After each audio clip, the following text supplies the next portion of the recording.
Hey everyone, I'm going to show you how to recover disappearing messages on Messenger iPhone. So first, check if disappearing messages is enabled. So open Messenger and open the chat. Then tap their name at the top. Then scroll down and look for disappearing messages. Tap on it. So see whether a timer is active.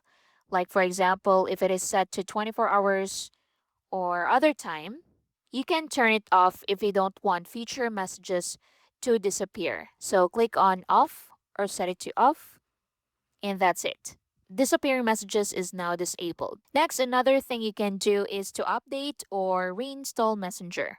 So close Messenger app and go to Play Store or App Store. Then search for Messenger and make sure Messenger is updated.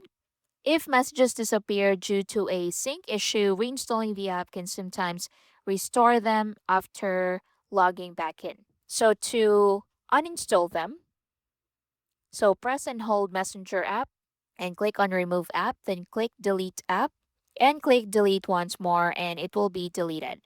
So you can reinstall it in App Store or Play Store.